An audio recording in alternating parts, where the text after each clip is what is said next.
My name is Second814, and welcome to another Reelwind double feature. Sure, yes, I went and saw two movies this weekend, and the first movie I saw was Spider-Man Far From Home. Home. Yes, the epilogue to Marvel's Phase 3. The epilogue to the epic Avengers saga. Yeah, so, for starting out, did I like this movie? Yes, I did. And I thought this movie was funny. Granted, there were a few, I don't know, I won't really call them cringe, but moments, but I don't know. I'll explain that a little later. But yeah, uh, that was funny. I think the story was. I mean, the story was a little odd, and it was kind of crazy, but we'll get to that. So, basically, as you know, this is the epilogue to Marvel Studios Phase 3, the epilogue to the epic Avengers franchise. Or saga, I should say. So, yeah. So, anyways, I think, is one thing excuse me, one thing I want to say, starting out, is that I did enjoy, well, so, sorry about that, train of thought crashed. Not for a minute there. But anyways, as I was about to say, I think one thing I did like in the beginning of this movie was how they did an in memoriam to all of the Avengers that are now deceased, like Iron Man and Captain America, Black Widow, and Vision. And all the Avengers that we know are dead, and I think, and that I thought was kind of interesting. So, oh yeah. So basically, this is essentially Peter Parker trying to deal with life after after Thanos attack. Well, I shouldn't say life after Thanos, but basically life after Tony Stark. Alright, because this one Tony Stark is in fact deceased. So yeah. Now, basically, this is him trying to get used to life after that, and basically, he trying to live up to the role that Tony Stark left for him, to be the next,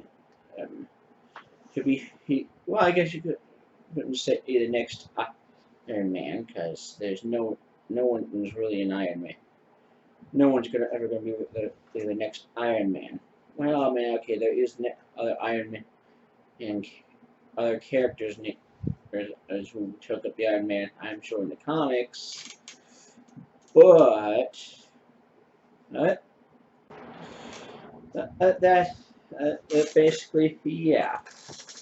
So, also, this is him trying to get back to normal life after the craziness of the MJ stuff. Sorry, craziness of the Avengers saga. Basically, the world is still kind of returning to life after the blip, where basically half the population of the universe has basically faded away and turned to dust. So yeah.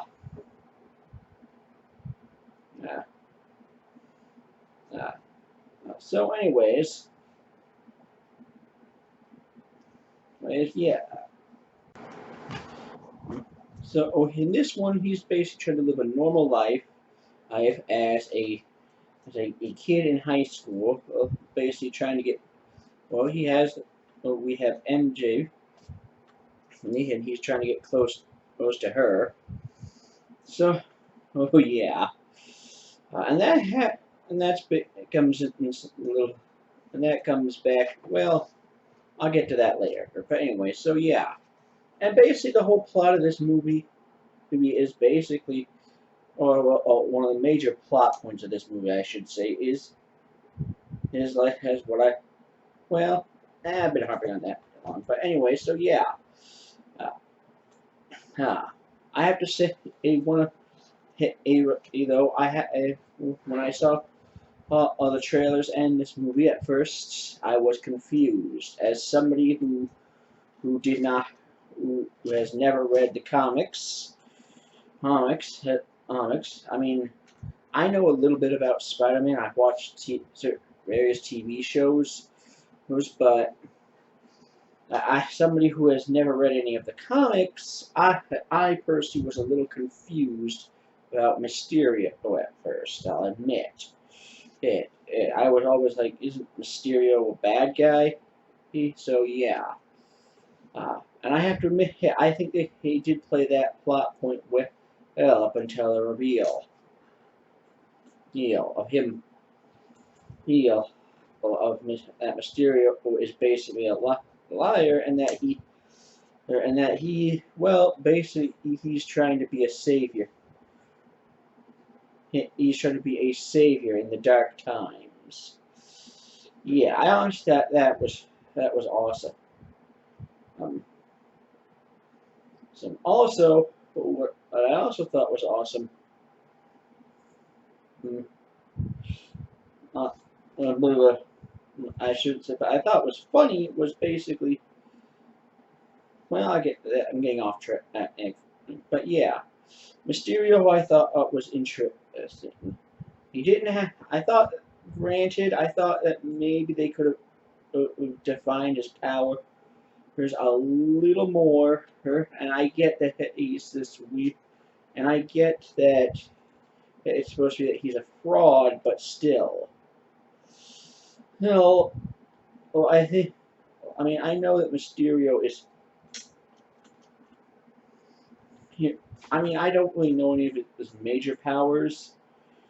Whereas is from the comics, but I mean here it's just that he can fly and he has the lasers, and I thought that was cool. But I do understand why they didn't define it on his power.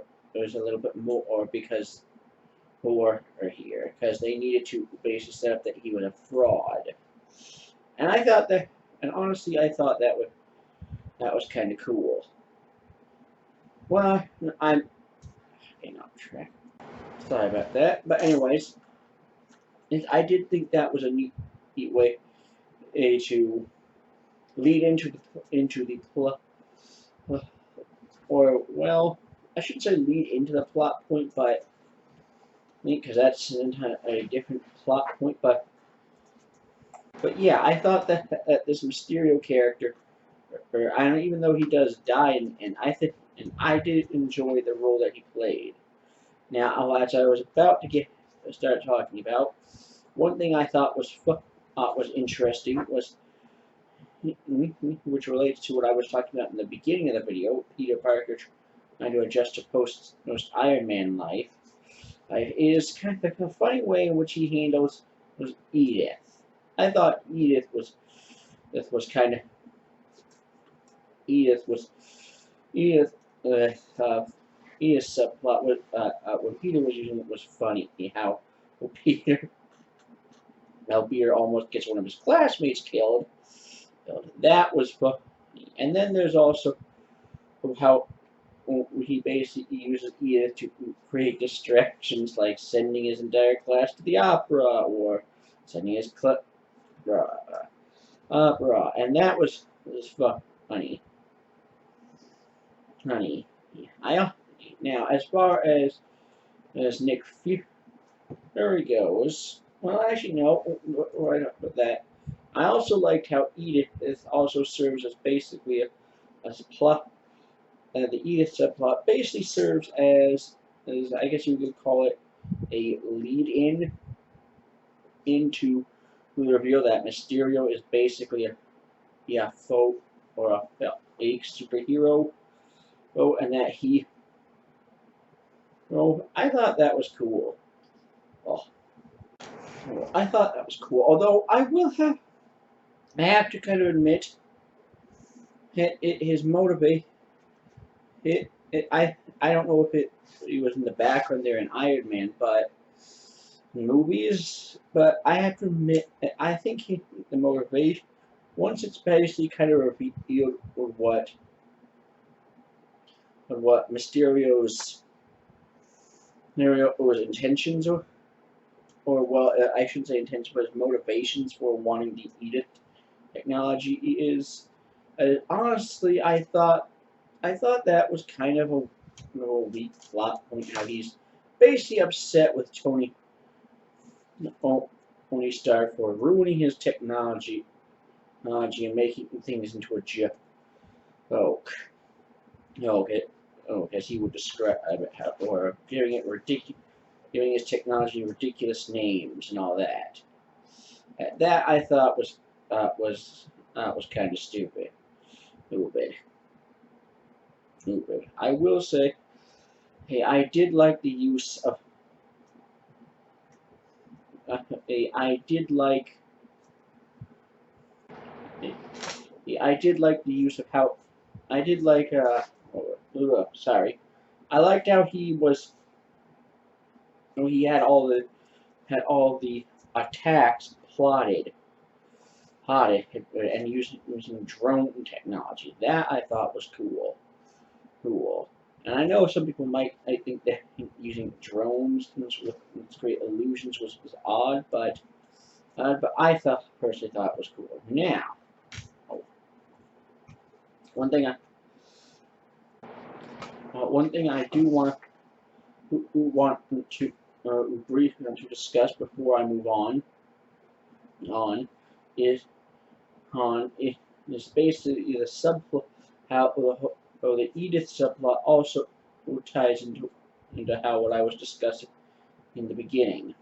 I know it sounds like I know it might be tiresome to me bring that up, but Edith, but Edith also refers back to how mysterious. I like as I was about to say, a brief relationship between Spider-Man and Mysterio.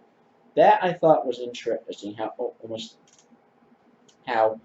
Quentin or Mysterio will basically get Spider-Man's trust, and basically get Spider-Man's trust, and then get him to hand over Edith to Mysterio. That I thought was interesting because how Mysterio has always wanted to.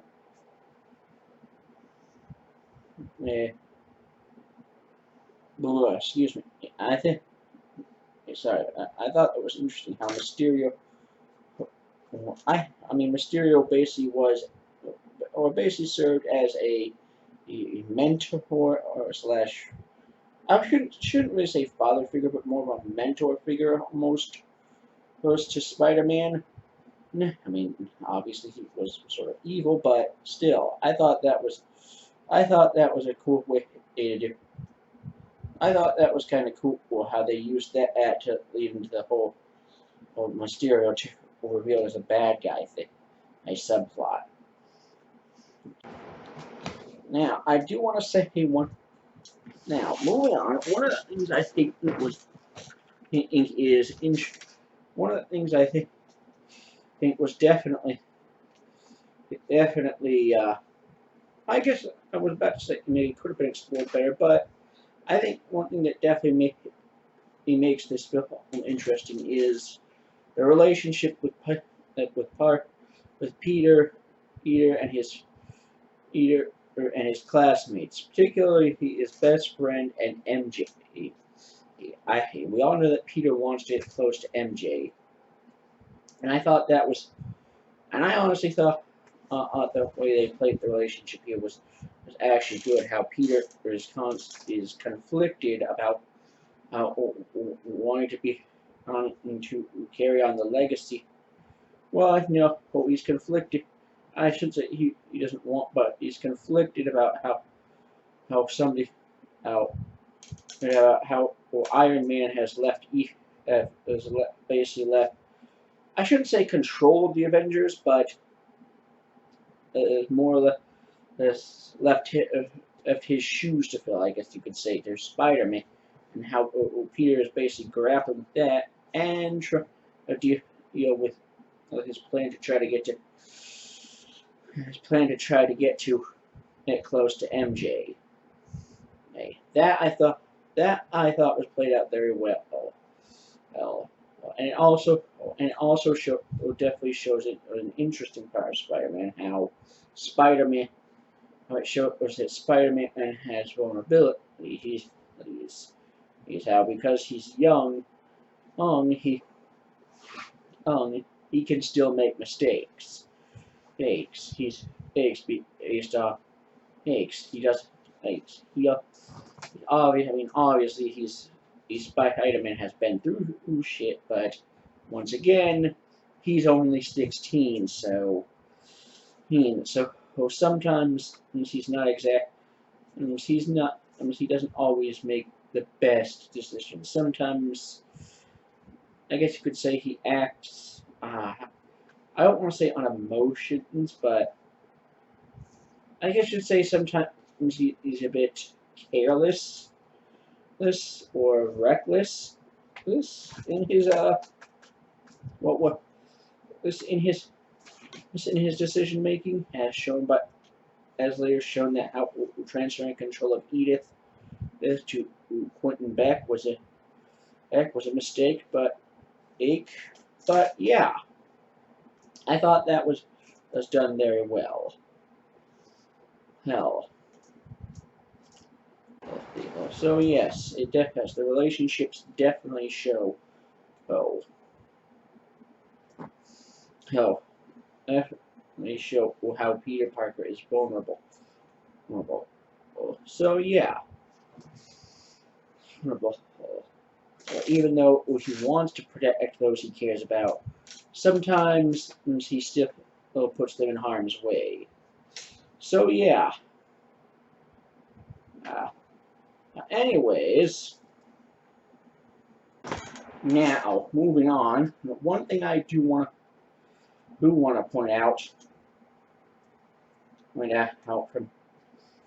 is how I think is the roles of some of the characters. I've already talked about obviously the Spider-Man and Mysterio, but we also have Nick Fury.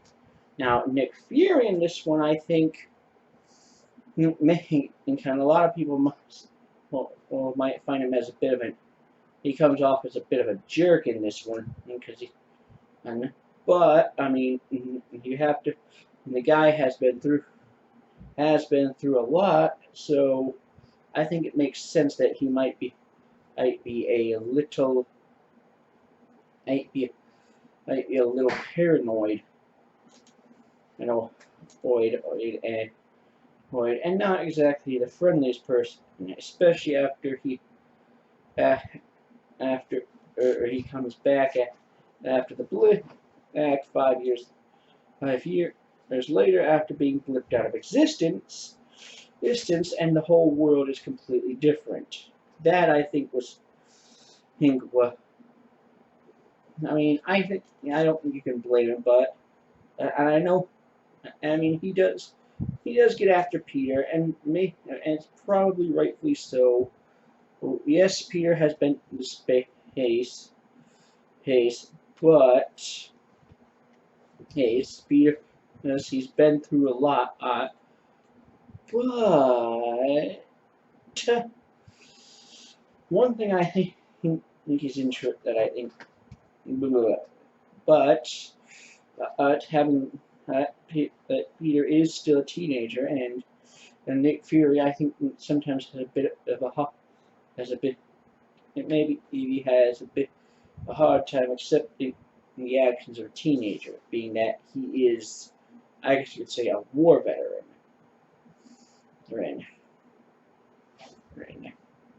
There. well, not war, but basically that he had that he's just basically recently come back into existence, and he has to basically he completely relearn everything about this new world. So yeah, Nick Fury can kind of might come off as a jerk, but he does seem to act kind of as a, I wouldn't say a mentor, but he's kind of a, I would say he acts a lot like a person who keep who is, I guess you could say, is there to keep Peter Parker in check. Heck, eh, in check isn't really the right term. I guess you could say he's, you know, I guess maybe he's so. I mean, mm, he's more there to, or to try to help Peter Parker maybe get his priorities straight. Hate. I mean, I'm really not understand. I really don't understand. Know what else to say. But yeah, that's kind of what his role is in this movie. And I think he did a good. Samuel Jackson as Nick Fury did a good job. So yeah, now, now, uh, one thing I do want to say, hey, before I move on. Well, now moving on. One thing I want to say about this movie is how is the effects. There's obviously a lot of this movie is heavily CGE. The elemental monsters, the monsters, some mysterious illusions. That is all obviously CG. But I will say I thought the effects were very good. Good. Good. Especially the part where Mysterio is basically, I wouldn't say really fighting Peter, but he's more, more, uh, or they're dealing with Peter. Her, I thought the illusions were awesome. I thought the illusions were very good. Good. Good. Good. Excuse me. I thought the CGI for the illusions was interesting. Well, not interesting, I should say, but I thought that was done very well. How the landscape keeps changing.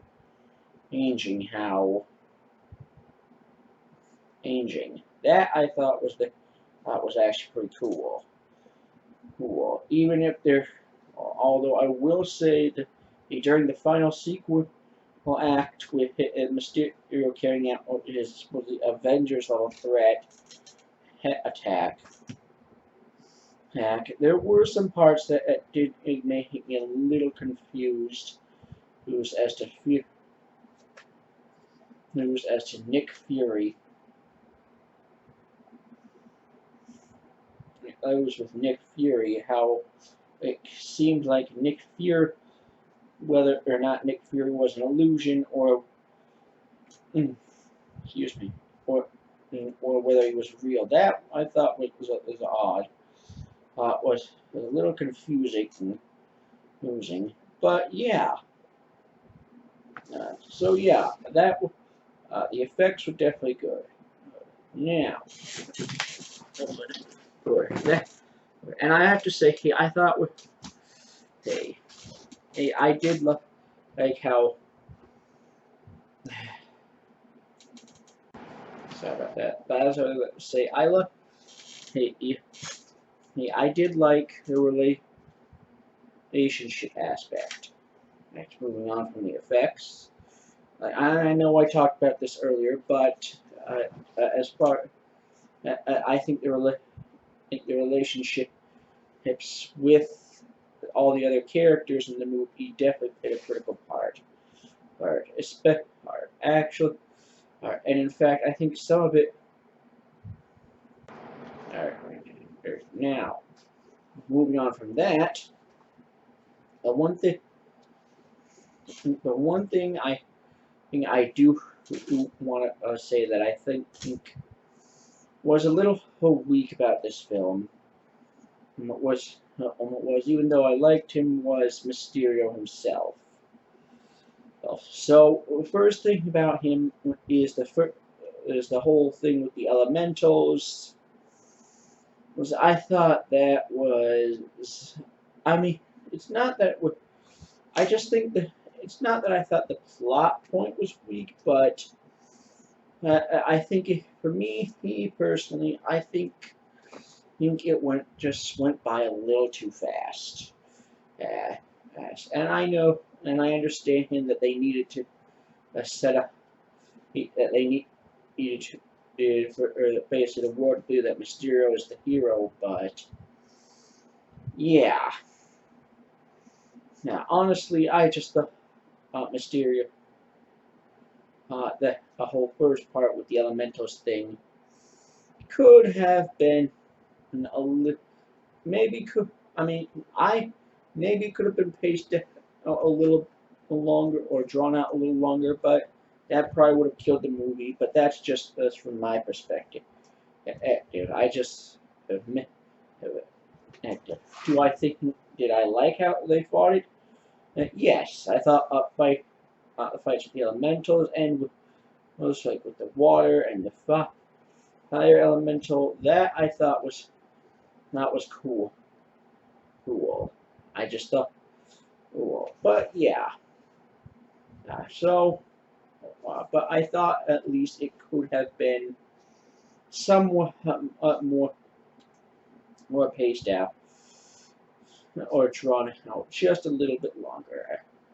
Now, the other weak part of Mysterio is that I mean he is an interesting villain, but I think for me personally, he as interesting as he is, and as good as a job as Jake Gyllenhaal did, Mysterio, or he just kind of felt, how shall I say, it's kind of a dud. And I know this is supposed to be the epilogue on the movie, but still, hell, I thought that Mysterio, using, and I know he's basically there to pair to. And I know he's basically there. No. Sorry about that. As I was about to say, I think he's probably there to be maybe a one-off, and I get he does serve a critical plot role, but I just didn't find him as interesting as Thanos. And again, I understand he's not supposed to be as interesting as Thanos. He's not a major cosmic level villain, but still. No, as good as, and I think Jake Gyllenhaal did well. I just, in the end, in the grand scheme of things, I just didn't find this Mysterio that interesting. I mean, I think he was definitely better in the second half of the movie because I mean, as a hero, yes, he does serve as sort of that brief mentor slash friend. I don't know. We'll just go with mentor role to Peter Parker. But other than that, I just it was Mysterio. Oh, just I just didn't feel like as big of a threat to me. And once again, I understand maybe he's not supposed to be, but still. but I but he does play a very critical plot role, and I guess that's what and I get that maybe that's what he was intended to be. He's he basically more a character that's designed to help move the story of the Avengers story. Well, I shouldn't say it's Avengers, but the Marvel Studio or the Marvel Cinematic Universe along. And I think that brings me to what I think is one of the best plot or best moments of the movie, and that is like the post or not the mid credits scene, I guess we would call it, where after Peter takes MJ on a swinging ride. The news comes up, and we have that video by Mysterio. I mean, clearly edited, but that basically paints Spider-Man as the bad guy and reveals Peter the Spider-Man's identity. That I thought was one of was one of the most interesting moments of the movie, and I think that I think is definitely an interesting plot. I think that's definitely something interesting, and hopefully that's something that we'll explore more going into Phase 4, or how Spider-Man becomes, I guess you could say, somewhat of a hunted hero, or maybe everybody in the world turns on him, and maybe he has to who who has to try to prove his innocence. But heck, maybe heck, I don't know. There's a lot of things they could do with that. But also, I like that part of the movie because it brings up as the cameo by the what's the guy's name? I'm so sorry. I completely drawn a blank on the news on the Daily Bugle on the head guy of the Daily Bugle. I have completely forgotten his name. Dang it! I've drawn a complete blank. But yeah, that I thought was interesting. Yeah, interesting. But yeah, there's a lot that we could do with that going forward. Maybe there's forward. That I thought forward. I thought that, and I think there's a lot of opportunity. Maybe the Spider-Man tries to redeem himself, but the Daily Bugle is basically there to constantly they portray him as evil or something like that. There's just a lot of things they could do with that. So yeah. So moving on. So yeah, that's about it. Other than and how the actual actors, and like I said, I think everybody did a phenomenal job. Tom Holland, and I think as always did a phenomenal job portraying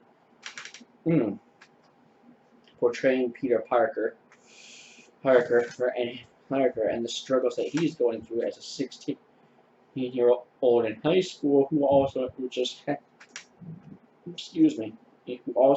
happens to be a superhero. Yeah, hero. Oh, and basically the one who Tony Stark left behind to carry on his legacy. I thought Zendaya as Mary Jane. I think she did a very good job. I thought she liked her character, how she's always saying like dark history. That I thought was cool. Peter's friend and Ned, I think he did it a wonderful job, and that kind of leads me. And before I go on, his friend kind of leads me into one of the main points that I have that he briefly mentioned at the beginning, and that is that for me personally, there are a lot of the relationship stuff in this movie, as good as it was, at times I just found it a little bit cringy, hingy. Yeah, yeah. And that's just me. I mean, somebody else I think it's awesome. It gets very cute, but yeah, a little cringy. But it does serve as something. Serve to make as what makes this movie very funny. So yeah, I thought that I thought was interesting. Moving back to the actors, I thought Samuel L. Jackson did a wonderful job as Nicholas Fury, and how he would act after basically coming back into existence and discovering that 5 years has passed since since he disintegrated. Hated, hated, hated. So yeah. Now, as far as the actors who play the Happy Aunt May and some of the other and the other secondary characters, I actually liked them. The teachers specifically, I thought were funny, funny, funny. That was funny, and funny. That was impressive. I thought was very very funny. So yeah, all around this movie was actually pretty good. Good. But I liked the action. Action, the action was awesome. Awesome. Without one of the things that I enjoy with this Spider-Man is how we actually see him. Is how he's shown using his webs to basically prevent chaos, like stopping a tower from falling over, or using using it to knock drones out of position or whatever. That I think is definitely interesting with this Spider-Man. So yeah, action was good. Good. I liked all the characters. Characters. Mysterio had his weaknesses, but even so, but yeah, I thought this was good. Good. So it's time for the final rating. My final rating for Spider-Man and Far From Home is a 7 out of 10. And I know for a lot of people, I wanted to give it an 8, but I don't know. Maybe it's just me being biased. This Avengers, but yeah. Uh, I guess, and maybe I should, and I guess maybe I shouldn't have not have gone into this, but, and I get that this is basically the epilogue, but yeah, 7 out of 10. 10 for Spider-Man Far From Home. Would I recommend going to see it? Yes. Yes, absolutely. This is definitely a film that everyone should see. And so there you have it. Spider-Man Far From Home, 7 out of 10. And go see it.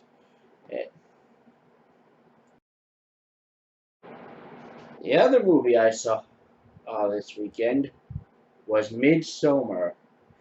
And the first thing I have to say about this movie is holy shit. Whoo! Wowie. Yeah. So this was definitely one of the most unsettling and freaky movies I've ever seen. Ooh, Midsommar. Homer. How do I describe this one?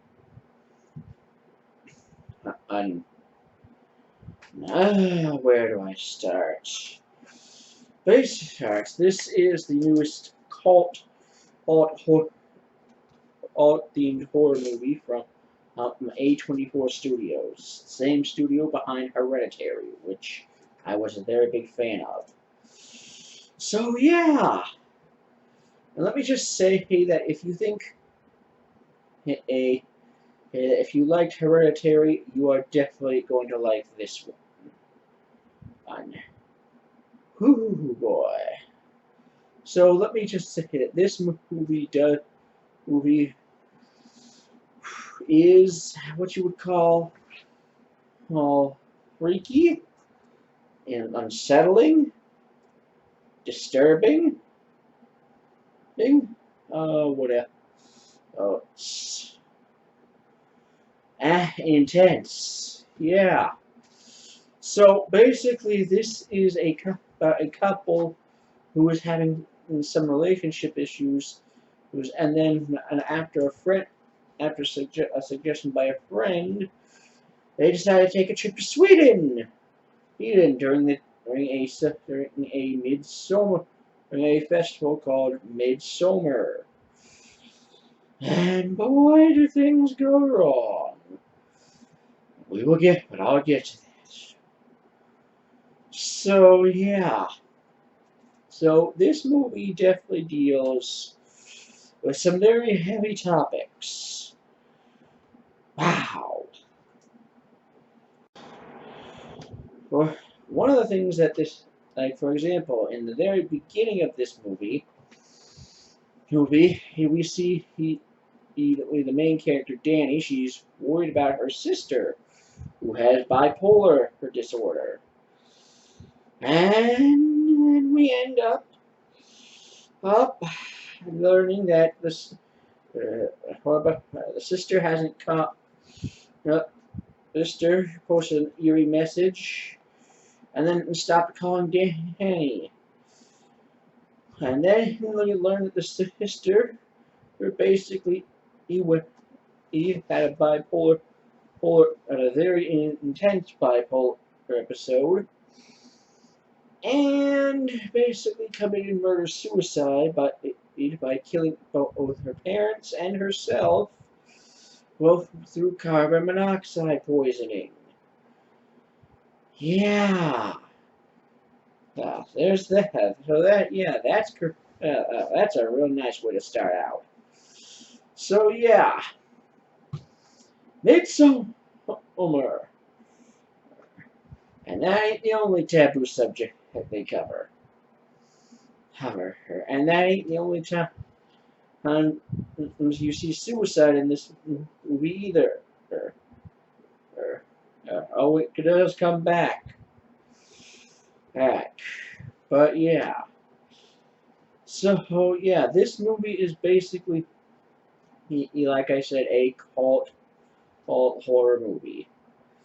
And I have to say, I described this movie as intense, and yes, it is very intense, unsettling, and freaky. There's just some very, very intense, very odd parts about this movie. So yeah.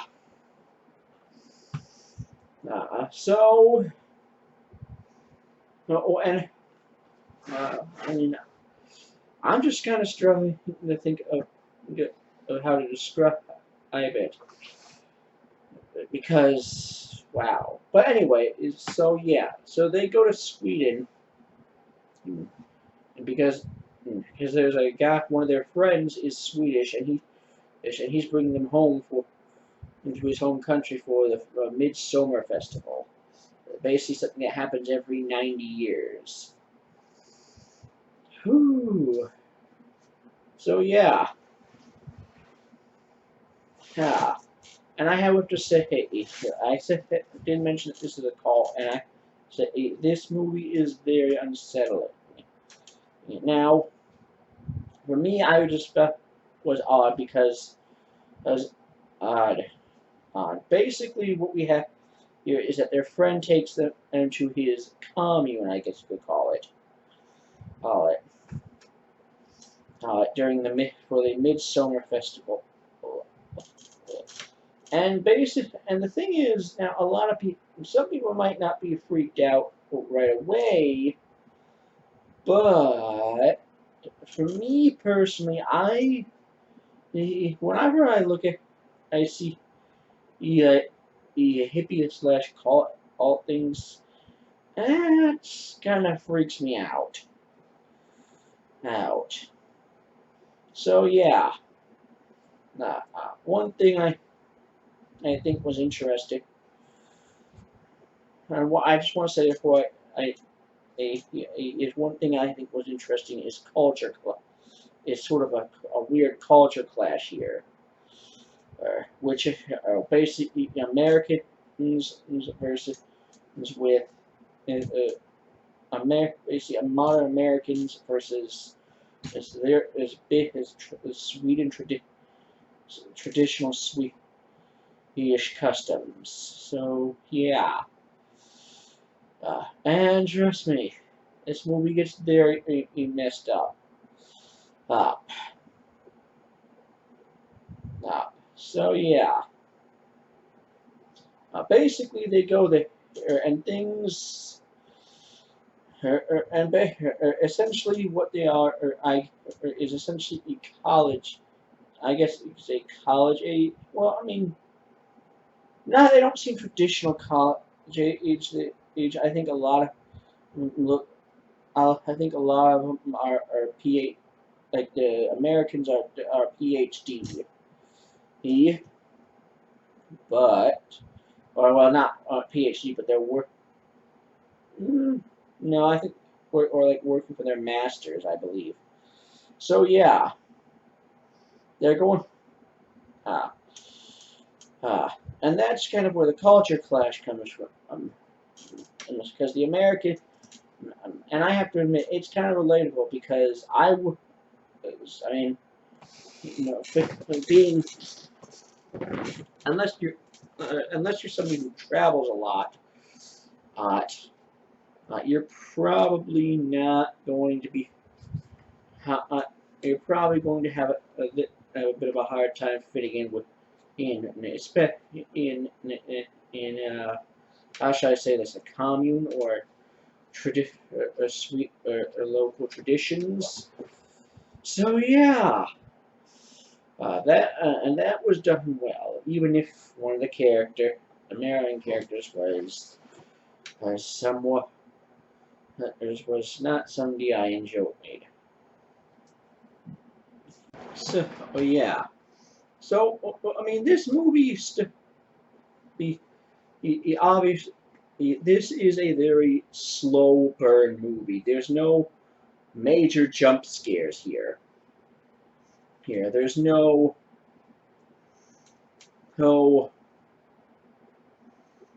major no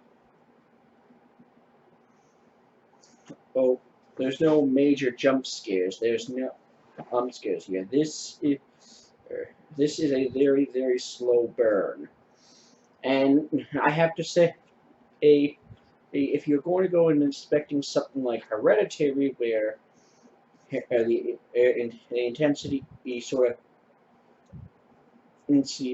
or I shouldn't say intensity, but Hereditary, which is a bit more of a brutal slow burn, you might be disappointed because this movie definitely takes its time to get going, and this movie this movie, unlike Hereditary, which I think it has just this very unsettling tone throughout.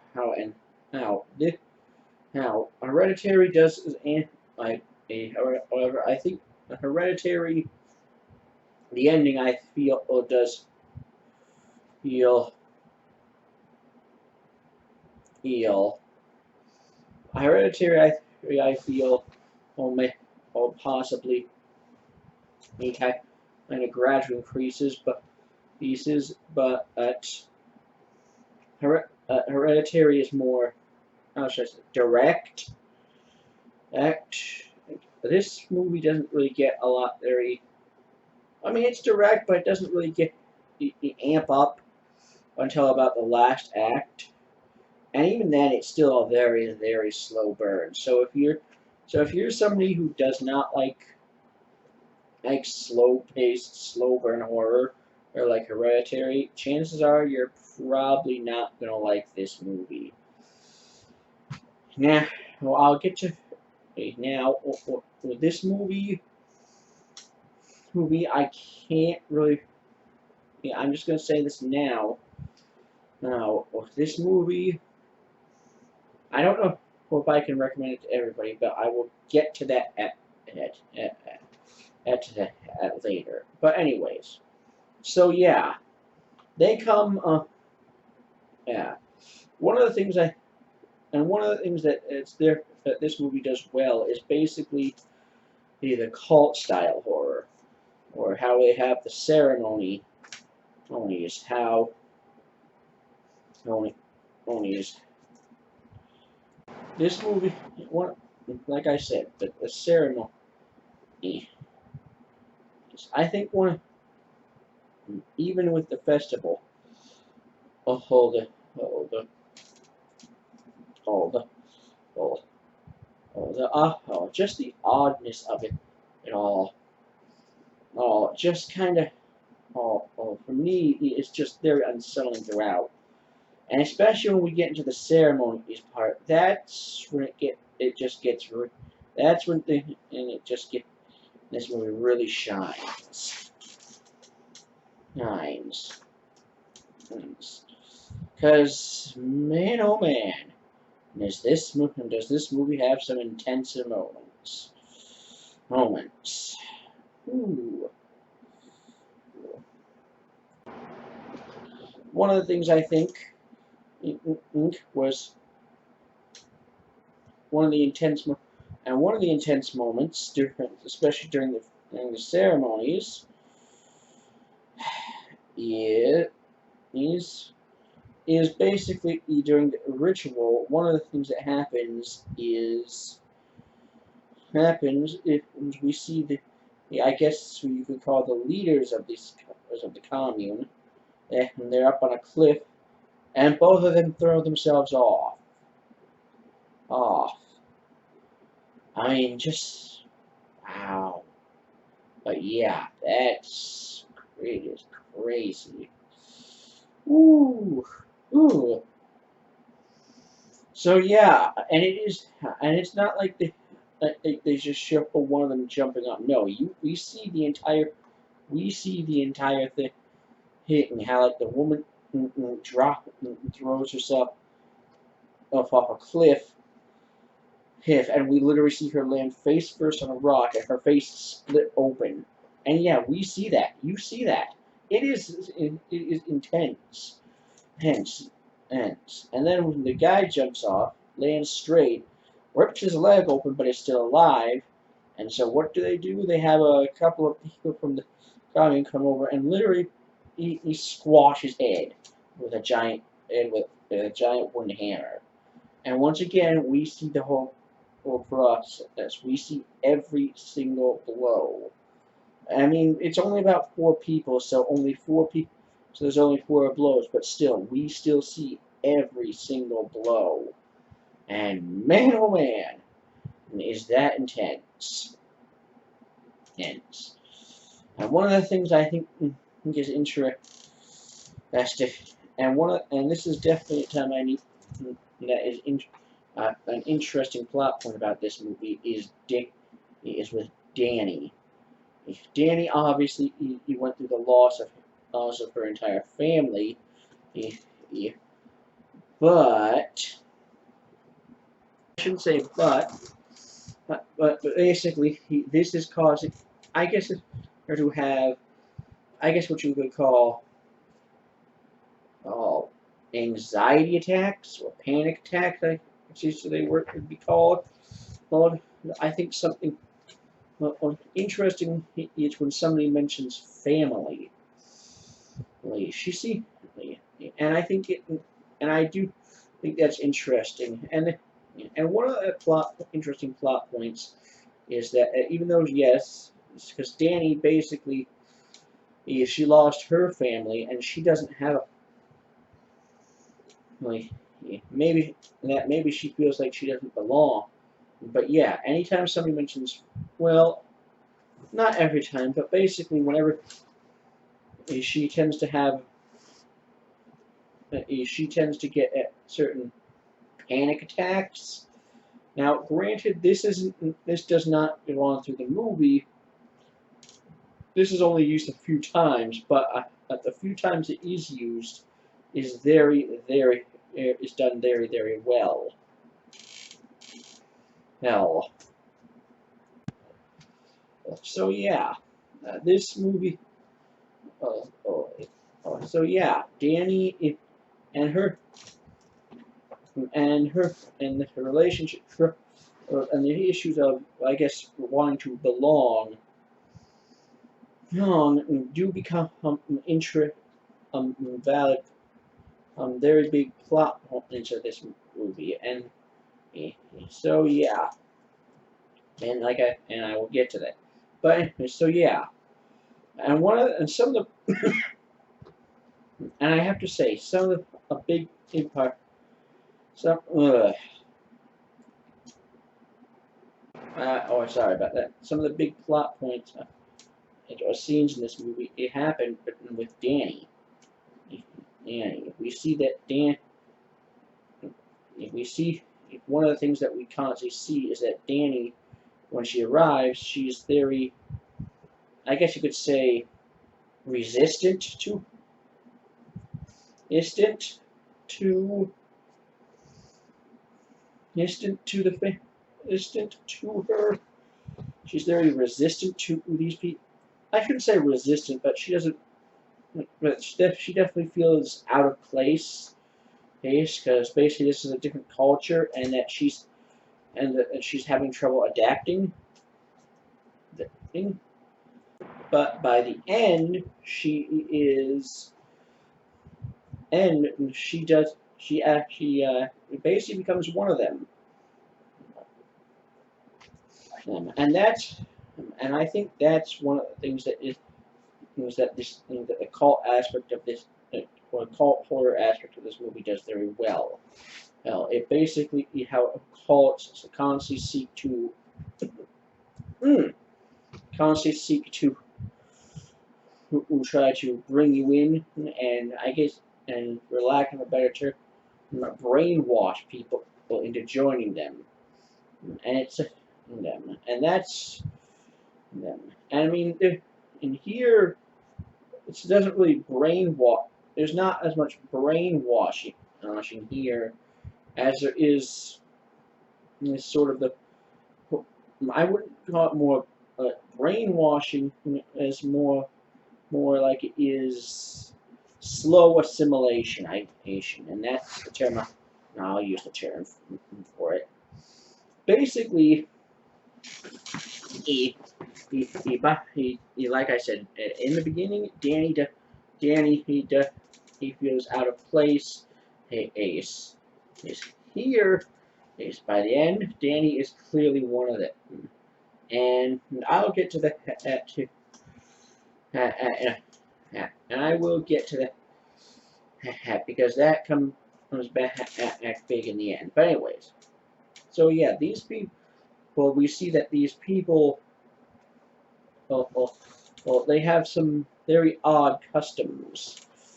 So, um, and and and very odd ways. Like one of the things.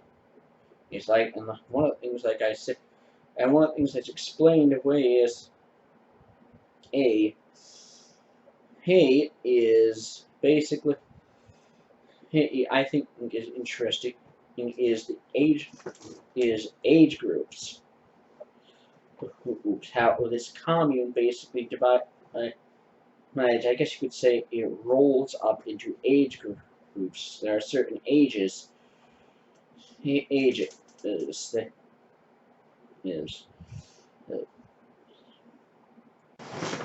they have very weird customs, obviously because this is a commune, and one of the rituals is that ritual, like one of the rituals is basically, just like I said, or ritual is that what the elder was throwing themselves off, but they also have odd mating rituals. But I'll get to that. I am jumping ahead. One thing I definitely think should is is one thing that definitely makes this movie work is basically the air of just the air of dread and also airs of mystery. So, but basically, yes. One thing that this movie does very well is just create this overwhelming sense of dread. These people, this comedy are clearly, they're just odd, and you just get the sense over time that something is just not quite right with these people.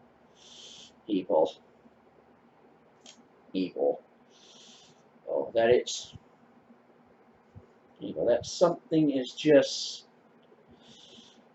something just should, that, yeah, these people are probably not the kind you really want to be hanging out with.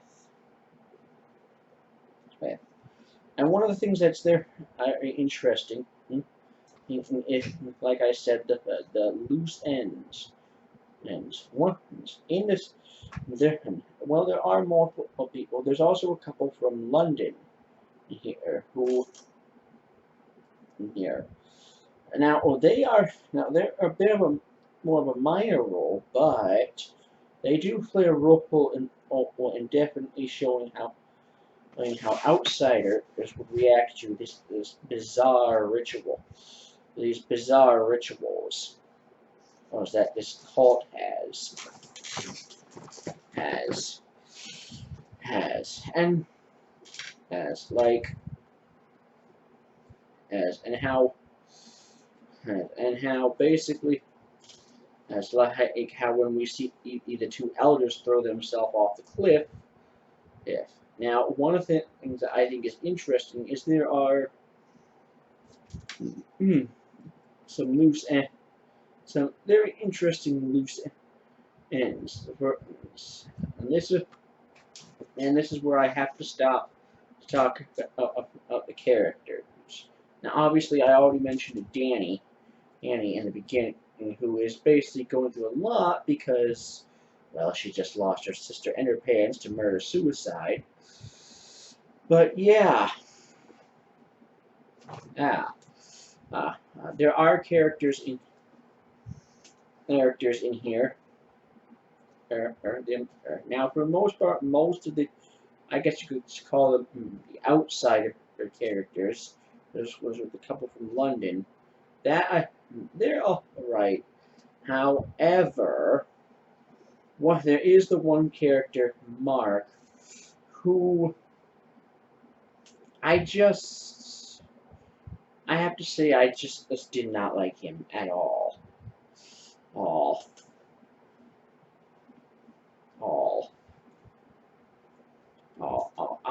Out of all the characters, I hated him the most. And I didn't hate any others, but him, he just comes off as kind of a stiff, kind of a very idiotic, well, not idiotic, but annoying American. In the beginning, we see him and when he's out with his out with the others, with the other guys, how basically he's constantly telling Christian to leave his current girlfriend and get and blah blah blah, and he's kind of into the typical American stereotypical American college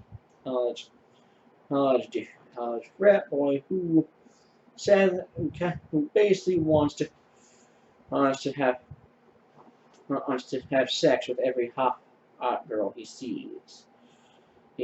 But yeah, and I have to admit, him I did not like, and I didn't really care for him.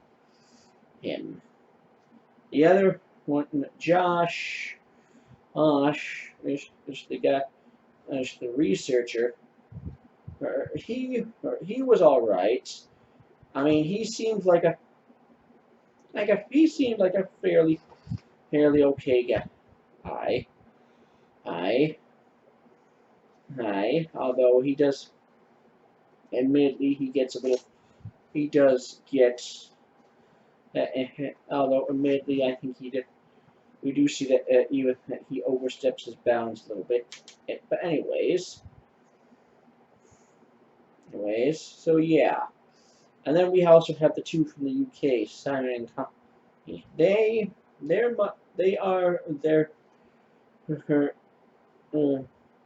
I guess you could call them minor characters, but they do serve as one of this movie's loose ends, guess you could call it. So there is a bit of a plot point where basically after the suicide the double suicide off the cliff of the elders, there's the two basically you want to leave, and then all of a sudden Simon goes missing, and then Connie disappears. So we do eventually learn what happened to Simon, and it's not very nice. But basically we never really do learn what happened to Connie. And now Mark, obviously, Mark and Josh are obviously killed, but I think it's definitely interesting to see that we never fully learn what happened to Connie, and that I think is definitely interesting. But yeah, that we never learn because what we see, and that I think is cool because it leaves the viewer up to the viewer's imagination as to basically what these people did with those two. And that leads me back to what this movie shines is in the cult thing. Even when it seems like it's supposed to be something that's fun or interesting, you just get this sense that that things are just not as they seem. And with how Danny constantly has her panic attacks, it really amps it up. Now, I will say, and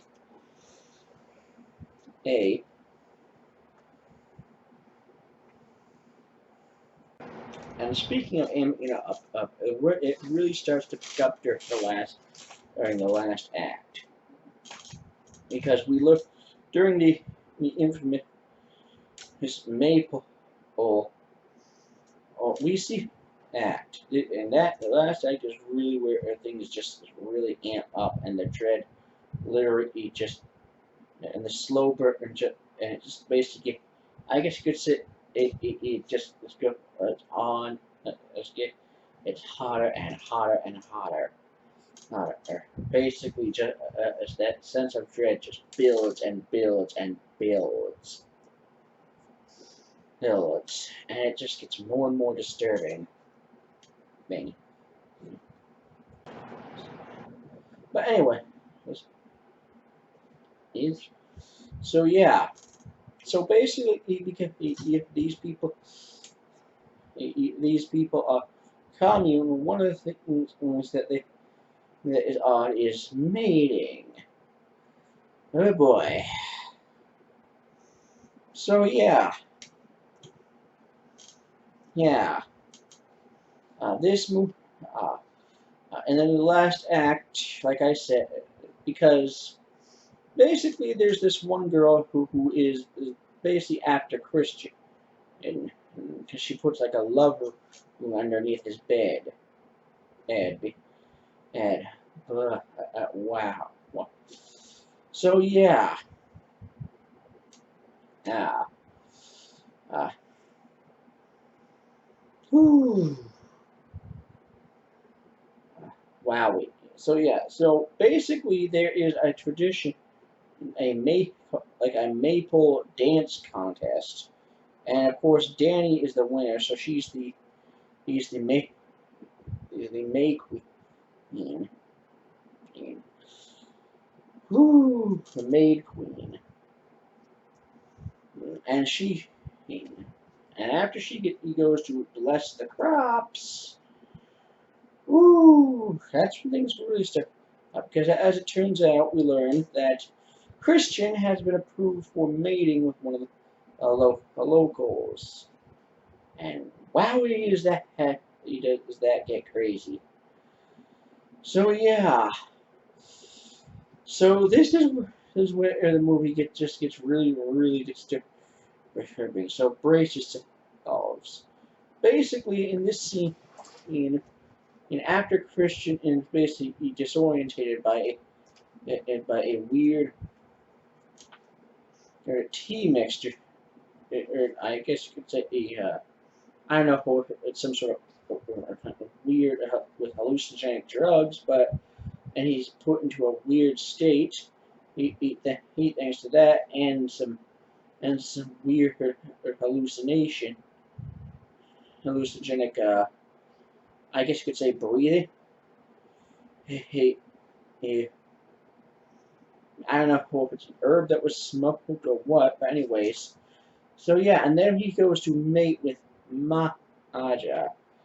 And brace, because basically you go inside and all of the old ladies are there, literally, because we see Maya laying in a bed of flowers, there's nude, and all the old ladies of the commune are standing around her nude. Oh boy, yeah. And that's only, and basically, Christian, under the influence of the drugs he's on, does mate with Maya. Haja. Sorry, I keep wanting to call her Maya, but no, her name is Maya, and man, is that just crazy. Ooh, boy. Oh, yeah.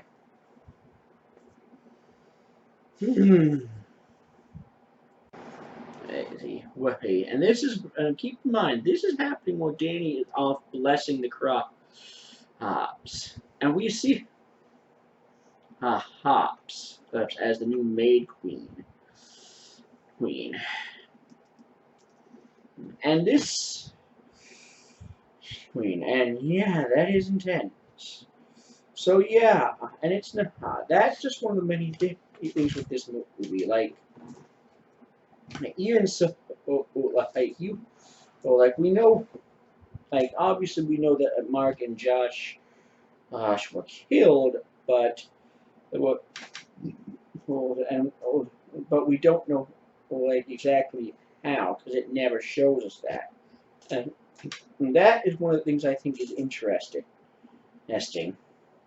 because that basically, because that's the way they, because basically that leaves it up to the viewer's imagination.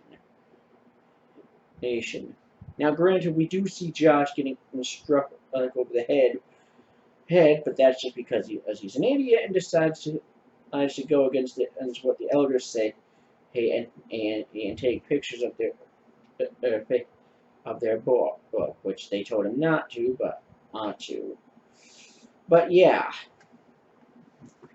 uh, but like and one of the things like this comic does, like, there are for some scenes in here that even though they may not be meant to be creepy, I just found them really freaking, like, there's about, like, the dinner scene, at least the first dinner scene is just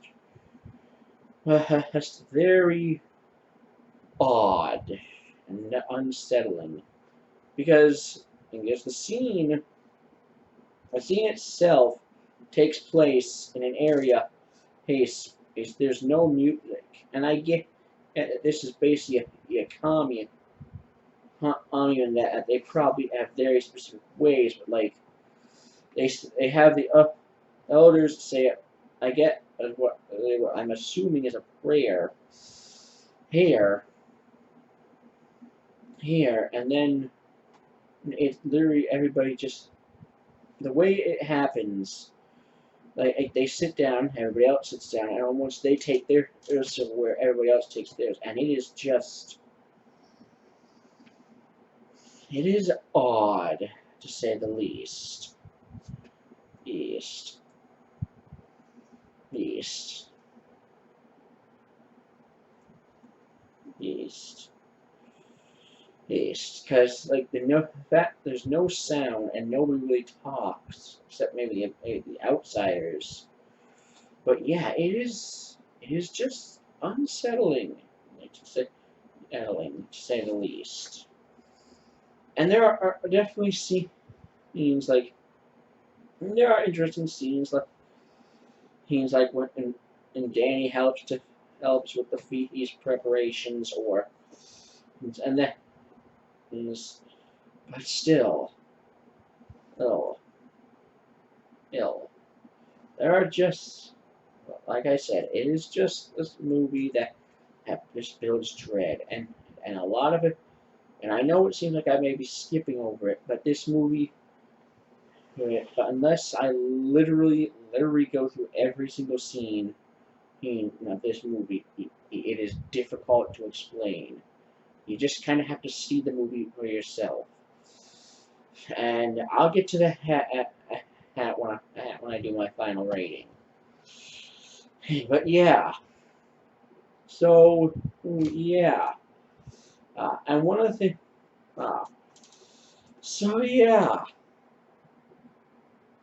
uh, so basically after Danny he comes back, sees them, and he basically hears the hubbub going on in the I guess what you could call it the mating building, and she looks through the keyhole and has a panic attack. And this leads to one of the, and it leads to a scene that just embodies the whole odd, the whole dread cult feeling of the movie. She has the panic attack, and all the other girls will start wailing with her, which honestly I think, yeah, I just found really, really freaky. You just cult like mentality where they have to do everything, or like almost a hive-like mentality where hey, I guess you would call it like where like if somebody that it's just weird to say the least. Not beyond weird, just unsettling. So yeah.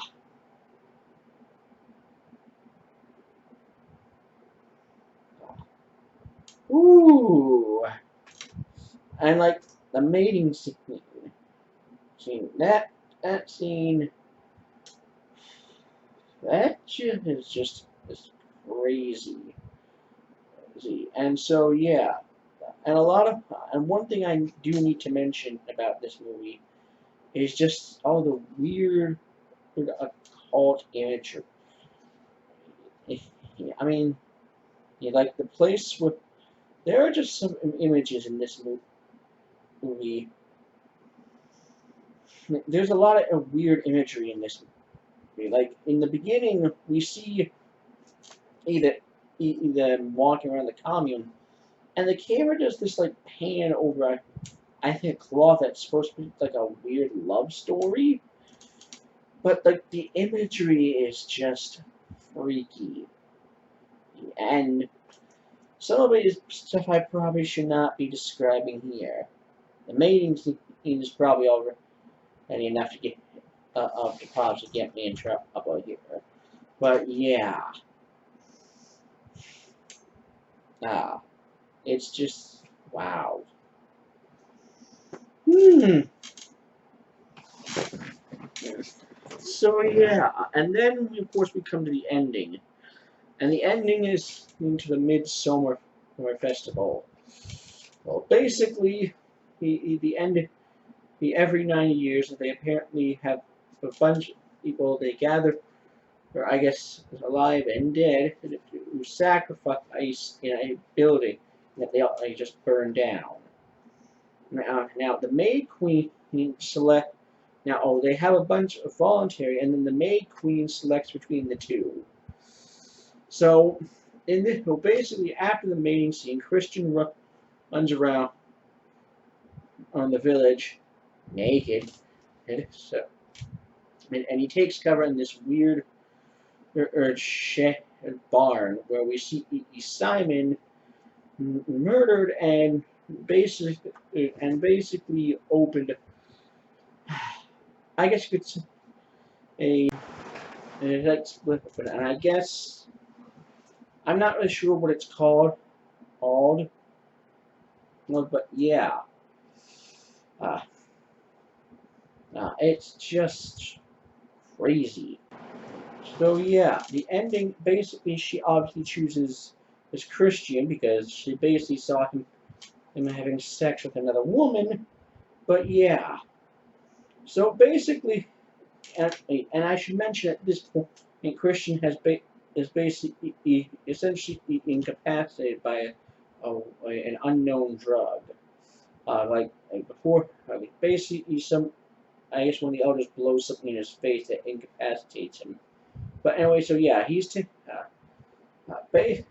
we see basically what happens is he gets stuffed into literally a bear that has been gutted, sat into the into this temple thing, along with thing, and then basically him, two other live people are burned alive, along with a bunch of other sacrifices.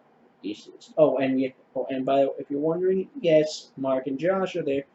They're dead. Dead. Hmm. Dead.